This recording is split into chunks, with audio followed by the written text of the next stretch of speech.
สิเอาอายุหลายปานใดทางฝ่ายชายมันเอาอายุ50ลงมา50ลงมาเลย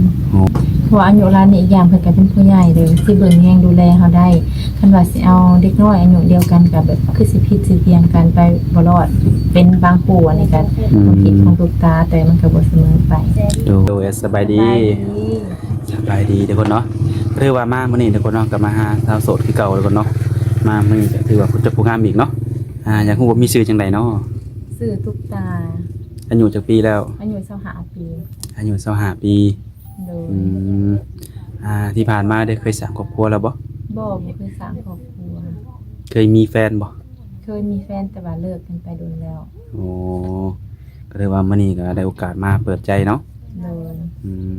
ในการมาเปิดใจเนี่ยจังไดอยากได้คนล้มซื่อๆบ่หรือว่าหาคู่ชีวิตอยากได้คนล้มก็แม่ล่ะหาคู่ชีวิตก็แม่คันว่าล้มไปแล้วแหละไปเพิ่นพร้อมสร้างครอบครัวเป็นเฮาเบิ่งแยงดูแลเฮาแล้วเฮาก็พร้อมสิเป็นเนื้อคู่เพิ่นหั่นนะพร้อมสิสร้างอนาคตเพิ่นเพิ่นโดยก็แน่นอนเนาะหลักๆก็คือต้องได้โอ้ได้ล้มเนาะต้องได้รู้จักกันก่อนโอ้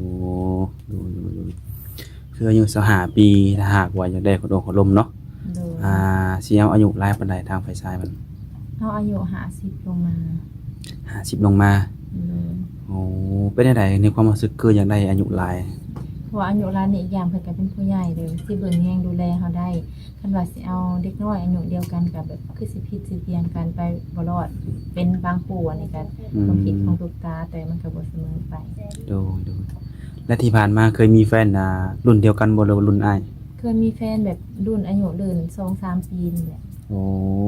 ก็บ่หลายเรียนกันบ่หลายแต่ก็ร่วมกันไว้ก็ต้องได้เลิกได้ลากันเนาะร่วมกันแล้วก็บ่เข้าใจกันก็เลิกลากัน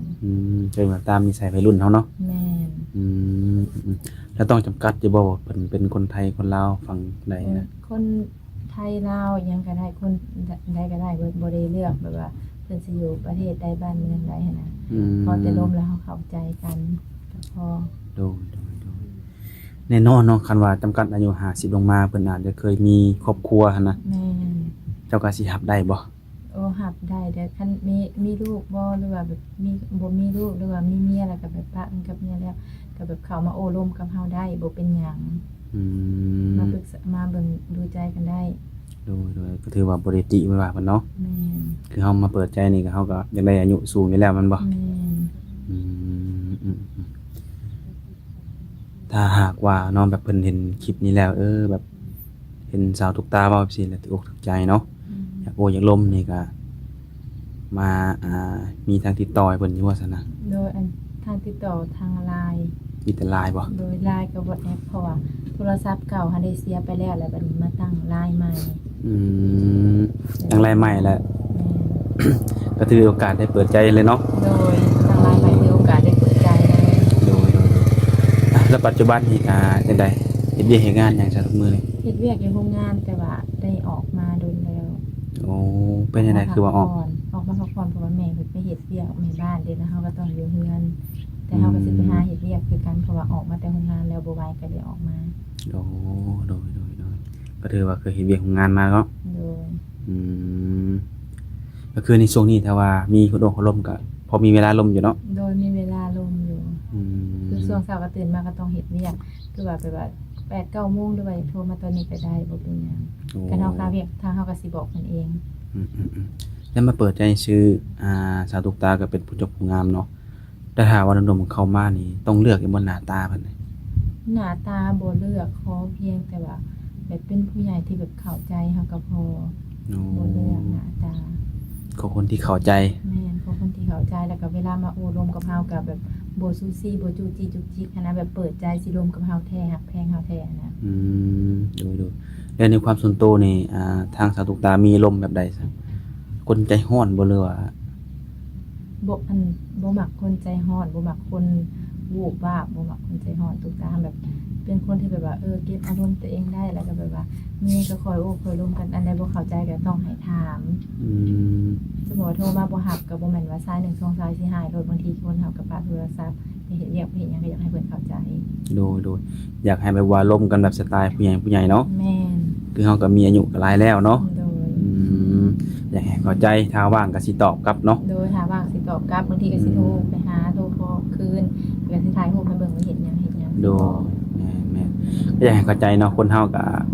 แต่ละมื้อแต่ละวันมันก็บ่ซ้ำเก่าเนาะเบิ่งเป็นเรื่องงานเนาะ อยากบ่สร้างเก่า คือยังเช่เพิ่นก็น่าจะเฮ็ดเวียกงานกันนั่นแหละเนาะ โดยบางทีเพิ่นโทรมาว่าเฮ็ดเวียกแล้วบางทีตุ๊กตาโทรไปบ่รับก็ไปแล้วเฮ็ดเวียกแล้วอยากให้โทรกลับมาว่าเฮ็ดเวียกเด้อก็พอเข้าใจ แบบนี้ก็คือสิเข้าใจกันได้แบบนี้เนาะ โดย โอ้โดย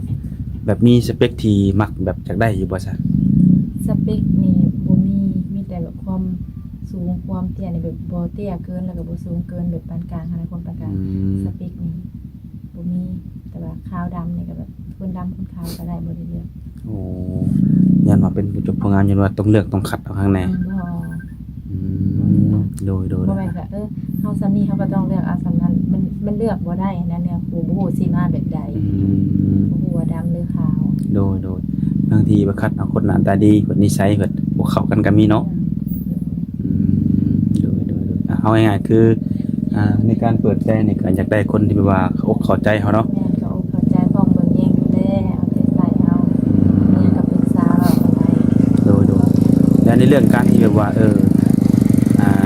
สร้างครอบครัวเนาะต้องเบิ่งใจกันดนบ่ ทางครอบครัวต้องประมาณระยะที่เรียนร่วมกันก่อนที่จะถ้าเป็นไปได้ถ้าว่าทางฝ่ายชายพ่อฝ่ายหญิงพ่อเฮาก็จึงมาเว้ามาว่ากันไว้ตามหลัง โดยก็อยู่ที่ว่าคนสองคนจะคุยแล้วตกลงกันเนาะโอ้โดยถ้าเกิดว่าคุยกันแล้วตกลงกันแล้วแบบถึงมามาขอนี่แบบเพิ่นยังได้ไปอยู่นำได้ซะนะ ถ้าเพิ่นอยากได้ไปอยู่นำเฮาก็พ่อไปอยู่นำเพิ่นเพราะว่าบางทีเพิ่นเฮ็ดเวียกอยู่ทางพุ่นเนาะหรือว่าอยู่บ้านอื่นเมืองอื่นแต่เพิ่นมาบ้านเฮาสิบ่มีเวียกเฮ็ดสิให้เพิ่นมาก็บ่ได้เฮาก็ต้องเข้าใจเพิ่นคันเฮาไปพุ่นเฮาก็ไปหาเพิ่นได้แต่เฮาอยากมาพี่เฮาก็บอกเพิ่นบอกเพิ่นมาว่าเป็นแบบเพิ่นเฮาก็โอเคก็ไป โอ้ไปก็ได้มาอยู่พี่ก็ดีเนาะว่าง่ายๆโดยก็ถือว่าในการอบรมนี่ก็ขอเวลาสักปีหนึ่งเนาะ โดยถ้าสิเอาเวลาอะไรเนี่ยเดือน1หา3เดือน4เดือนมันก็เวลาจองออนโพสเบิ่งดูใจกันไปก่อน มันสิไวเพิ่นเนาะมันก็สิเป็นการแบบว่า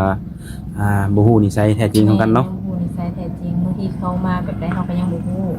แต่ว่าก่อนสิแต่งสิเข้ากันก็คือแบบเฮาต้องลงกันแล้วมาหากันก่อนเห็นกันก่อน โดยเนาะก็มีเหตุผลนั่นทุกคนก็แน่นอนเนาะคนเฮาสิเห็นกันปุ๊บปั๊บสิมักสิฮักกันมันก็เป็นไปบ่ได้เนาะมันต้องรู้จักกันโดยสร้างขึ้นด้วยความฮักเนาะแบบลมกันแล้วผู้นี้เฮ็ดเวลาเฮาลมเฮาสิรู้สึกดอกเนาะ แม่นเฮาลมเฮาสิรู้สึกเองแล้วว่าอารมณ์เพิ่นเป็นแบบใดนิสัยเพิ่นเป็นแบบใดกับเฮาเวลาเฮาลมเฮาเว้าเฮาก็สิรู้สึกกับเพิ่นเองแล้วก็สิรู้สึกกับเฮาเอง โดยแล้วในปัจจุบันอยู่ในเฮือนน่ะมีเอื้อยมีอามีน้องบ่ มีน้อง2คน ตาตุกตาเป็นลูกคนที่เท่าไหร่ ลูกโก ลูกสาวกกโอ้โดย แต่ว่าน้องน่ะบ่อยู่ก็เฮ็ดเวียกแล้ว ไปเฮ็ดเวียกแล้ว อยู่กับแม่พ่อ อยู่กับพ่อกับแม่3คนบ่ทุกมื้อนี้ โดย3คน โอ้คือว่าแม่เพิ่นไปเฮ็ดเวียกแม่เพิ่นอายุหลายปานใดคือเฮ็ดเวียกอยู่ อายุแม่54ปี โอ้ถือว่าเพิ่นยังแข็งแรงอยู่ แม่ เนาะ เพิ่นยังเฮ็ดเวียกได้อยู่ เพิ่นไปงานทุกมื้อบ่ ไปถูกมื้อแต่ว่าเพิ่นพักให้แต่ตอนแรกวันอาทิตย์ โอ้ แม่นบางทีเราเมื่อยเราแบบเราสูงขึ้นหรือว่าเมื่อยแฮงเป็นหัวก็ขอพักมื้อหนึงตื่นมาแล้วก็ไปที่เจ้า อืมโดยก็ถือว่าทำงานมันก็แข็งแรงก็ยังอยากเฮ็ดเวียกหาเงินอยู่เนาะ แม่น อืมแต่อยู่ในเฮือนแต่ละปีก็ได้เฮ็ดให้เฮ็ดนาอยู่บ่ โดยเฮ็ดอยู่เฮ็ดน้ำนาสาวอยู่บ้าน เขากลุ่มกินอยู่บ่ซะ เขาคุมกินอยู่เฮ็ดแล้วก็ปันกันกุมกินอยู่พออยู่เพื่อนก็บ่มีหลายหั่นนะ อืม อาศัยเขาพอแหละพอใส่เขาพอ โดยก็ถือว่าตื่มๆกันเนาะว่าง่ายกันเนาะ โดยตื่น อืมโดยและทางสาวตุกตามีวางแผนอยากไปเฮ็ดเวียกเฮ็ดงานทางไหนบ่นี่ ถ้ามีตุ๊กตาก็ว่าจะไปให้ต้นบ่ได้เขาอยู่โรงงานกอง แต่พอมาที่นี่เบิ่งบางทีก็สิเบิ่งเวียกแม่บ้านคือการตุ๊กตาก็สิไปเฮ็ดแม่บ้านบางทีก็สิไปเฮ็ดแทนแม่ให้แม่พาไปก่อน รายได้โอเคอยู่บ่การเป็นเฮ็ดแม่บ้านอยู่นี่ เดือนแม่ก็ประมาณคันเป็นเงินลาวก็2ล้านเป็นเงินไทยก็ประมาณ2-3,000 3,000ประมาณนี้ ประมาณ 3,000 กว่าๆเนาะ โดยโอ้เคยไปไทยอยู่บ่นี่ บ่เคยไปไทย ตั้งแต่น้อยเป็นสาวบ่เคยไปไทย บ่ เทื่อ เคยไปไทยเทื่อ อืม บัตรก็ยังบ่เคยมีบ่เคยเฮ็ดบ่เคยไปไส ใจบ่อยากไปบ่เรือแนวใด ทำอิฐก็ว่าสิไปแต่แม่ว่าห้ามให้อยู่ก่อนเฮ็ดเวียกอยู่บ้านเฮาเฮ็ดอยู่โรงงานเอาก่อน อื แม่แบบบ่อยากให้ไปหั้นนะลูกสาวเดียวแน่ โอ้ ตอนนั้นก็ยังน้อยเนี่ยตอนสิไปก็17 18ปีแม่ก็บ่อยากให้ไป โดย ทำอิฐว่าสิเฮ็ดบัตรไปไทยยืมเงินเขาหั่นแหละแล้วก็แล้วเลยว่าเปลี่ยนบ่ไปแล้วก็เลยบ่ไปเลย อืมใหญ่ขึ้นมาแล้วจังไดถ้าว่ามีโอกาสได้ไปก็สิไปอยู่บ่เนี่ย แม่นเพราะว่าตอนนี้ก็อายุก็หลายแล้วถ้ามีโอกาสได้ไปก็อยากไปอยากเฮ็ดบัตรอยากไปเฮ็ดงานอยู่บ้านเพิ่น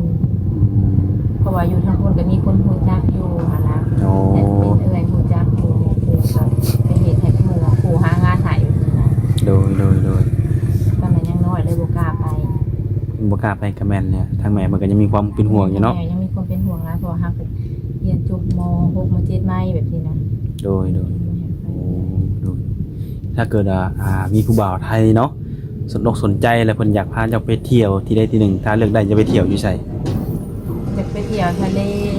จะไปทะเล ทางทะเลเลยถ้าก็อยากไปวันเป็นคนงามที่แบบบ่เคยไปนั่นแหละเพราะว่าเฮาก็บ่ฮู้ว่าสิไปเที่ยวไปแหน่แต่เพิ่นพาไปเฮาก็ต้อง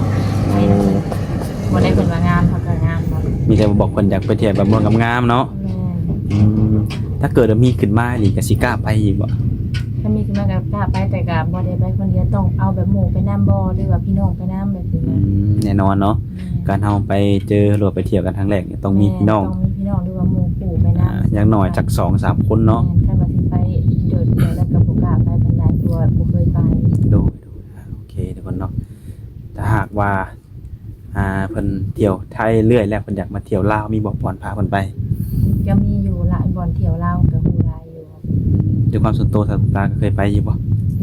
ลาวเคยไปปากซี โอ้ เคยไปแต่ปากซี เป็นได้แรงท่องเที่ยวใช่ไหม แรงท่องเที่ยวก็มีตาดเมืองตาดผ่านก็โอเคอยู่ โอเคอยู่เนาะ ท่องเที่ยวก็หลายแต่ก็เฮ็ดตาดเพิ่นเฮ็ดใหม่นี่ก็หลายบ่อนอยู่ โดย 2-3บ่อน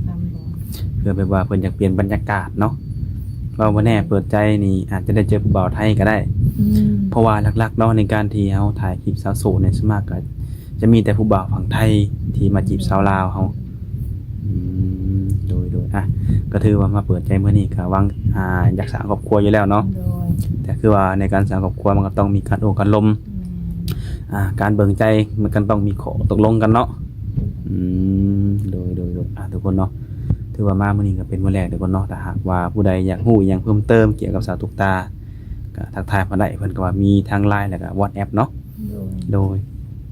ทางบริษัทก็คือสีบ่มีหยังหลายทุกคนเนาะก็จะได้ขอจบคลิปไว้ก่อน